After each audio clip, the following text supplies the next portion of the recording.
Emotional detox. What do I mean by emotional detox? Well, if you've ever seen someone go through chemical detox, or maybe you've gone through it yourself, you know that it's a nasty process. It's miserable for not only the person going through the detox, but also for everyone else around them. The other side of that is what happens after detox. That you find that you're able to live the life you've always wanted to live. You're able to be that person you always knew you could be. But those things that were stored deep inside, the chemicals that were stuffed way down, were wreaking havoc on your body, and you had to go through this nasty process to be able to bring those things back out so that you could get to that place of being healthy and whole again. So what does that have to do with marriage? Well, consider the fact that we have emotional toxins as well. We go through our entire lives storing up these experiences and memories, and some of them are good and some of them are not so good. Either way, they all get stored deep into our brains, and they impact the way we respond to life and relationships. So if not properly addressed, all the experiences that were not so great in our lives tend to create toxins, emotional toxins, in our minds that produce negative results. So if you're looking at your spouse and you're saying, what the heck happened to the person I married? You may be experiencing something we're calling emotional detox. And I want to share with you 5 things that are crucial to understanding about this phase of life and about this life process that will help you get through to the other side. First of all, what you see is never what you get. So think about when you first fell in love, or when you were trying to woo the other person into marrying you. What did you do? You put your best foot forward.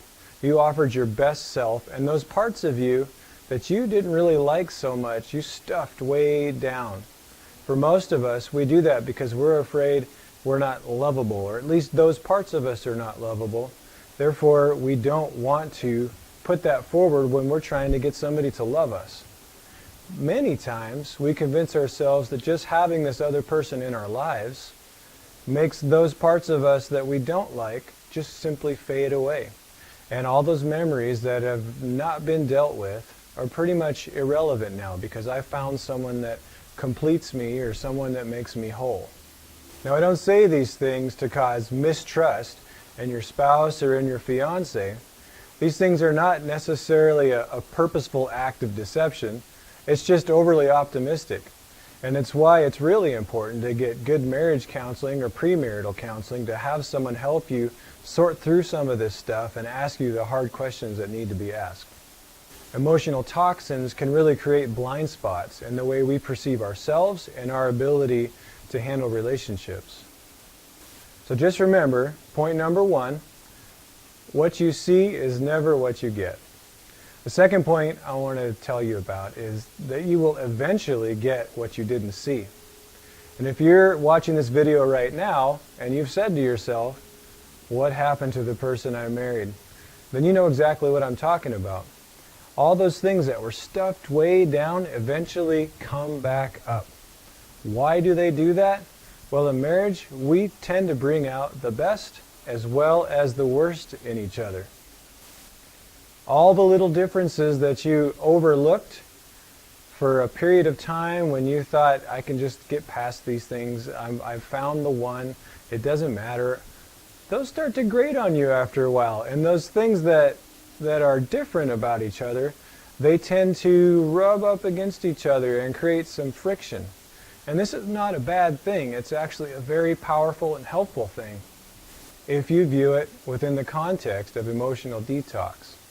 Now, marriage is a perfect lab for emotional detox. Like I mentioned, you cause these things to rise up in each other. And then one day, something comes out. You might even experience an emotional relapse where a response to a certain situation seems to make no sense whatsoever, and you're going, where did that come from? And even your spouse or your fiance is going, where did that come from? I thought I stuffed that down a long time ago, or I thought I got rid of that.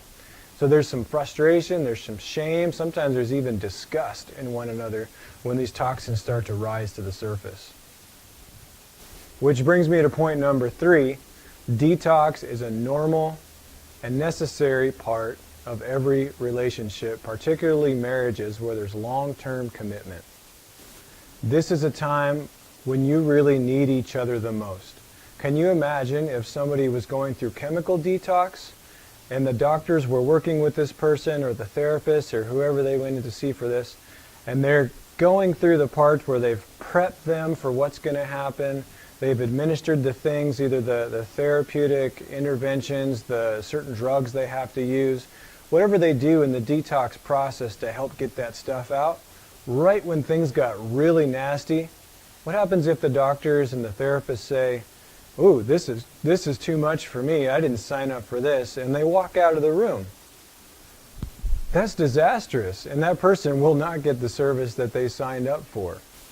So when things really start to feel like, this is nasty, I don't want to be here for this, consider to yourself that this may be when the other person needs you most.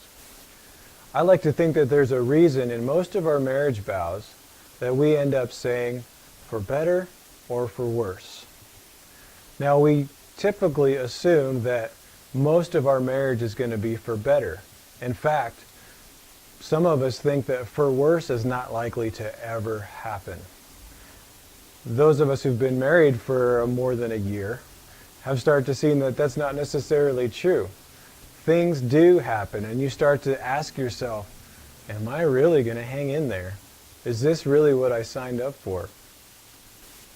Well, I believe that someone in their great wisdom stuck those things in the marriage vows a long, long time ago because they knew that the for worse part, usually it was what makes the for better parts of marriage.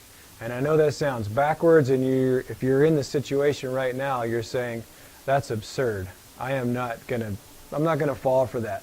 I'm not going to endure this any longer. But the reality is, if you talk to people who've been married for decades, and they're happily married, they seem to have this power pack of love between each other, and you ask them, what made your marriage so great? They will tell you that it was hard times that they went through, and that they never gave up on each other. And this may be something you're experiencing right now. This emotional detox where this stuff is coming out and you guys don't really understand where it's coming from, you don't like what it looks like, and maybe you don't know what to do about it. I can tell you that walking away and giving up right now is likely to cause more pain than you ever imagined. So point number 1, we said what you see is never what you get. Point number 2, you will eventually get what you did see. Point number 3, detox is a normal and necessary part of marriage. It's a part of relationships. And point number 4 is, don't give up. The vision you had for your relationship does not have to fade away when the realities of life set in. In fact, it's this realities of life that actually help you to bind together, to be stronger, to actually live toward the visions of the ideal marriage that you thought you would have. It takes a little bit more work and a little bit more time than we ever anticipated. This is actually going to require more love and more patience than you ever imagined when you said, I do. So finally, what I want to tell you is that help is available. Throughout this video, you've heard me say things like, if properly addressed, and you may need help, and blind spots.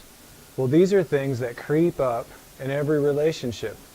In fact, there's a good chance that if one of you is producing emotional toxins or processing emotional toxins, both of you are. And you're both kind of in this disoriented state of, I really can't stand you right now. You really can't stand me right now. Neither one of us are really sure what's going on, but both of us know we don't like it and we don't want to be in this anymore. Well, I encourage you to seek the help of someone you can trust. To successfully navigate this phase of your relationship, you will need someone who can guide you through effective communication. Someone who can offer you the structure and the safety and the objective insight that you need to really see this for what it is. Someone who can give you tools for moving one step forward each and every day.